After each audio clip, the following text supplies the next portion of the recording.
In a small apartment, the wife frowned as she looked at her husband, who was racing with their child on the chair.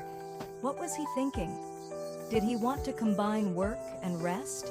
What could that model car do? The husband remained silent, his hands tugging at the chair, like pulling the throttle of a motorbike. After hearing his wife's lecture, the husband angrily walked downstairs to get his bike to go to work, and coincidentally met an old friend.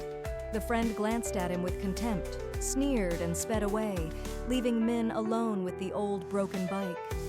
The husband felt both shame and anger welling up in his heart.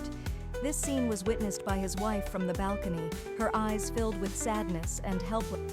That evening, the neighborhood had a power outage. Darkness enveloped the room. The air was hot and stuffy. She turned to her husband and smiled weakly. "Let's go for a walk and enjoy the night view." Min hesitated for a moment, but then nodded. When they got down the street, the motorbike broke down and the two of them had to push it home. Suddenly, a group of teenagers on large motorbikes sped past, making the husband look at them with envy and regret. They were both tired but still walked side by side, slowly under the dim streetlights. The next day, the husband returned home after work. He opened the door, about to fall off the chair, but his wife stopped him and asked him to go downstairs to get something. "Can you go downstairs to get something for me?" The husband nodded, not thinking much about it, and turned away. As he walked down the stairs, he frowned and muttered to himself, imitating his wife in frustration. "Can you go downstairs to get something?" It was always like that.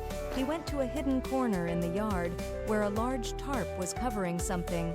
Min picked up the old tarp and pulled it out, and unexpectedly, it was a motorbike. He thought it was someone else's, so he turned away and saw his wife. The wife said, "A gift for my beloved husband." He could hardly believe his eyes, standing there, silently looking at the bike, as if not sure if it was real. He turned back to look at his wife, his eyes filled with emotion. They looked into each other's eyes, immersed in that moment. In that moment, all the tension and fatigue seemed to disappear, leaving only deep and simple happiness. They rode together on the new motorbike, blending into the crowded traffic on the street. The wife hugged him tightly. It was the peaceful and joyful moment they had been waiting for so long.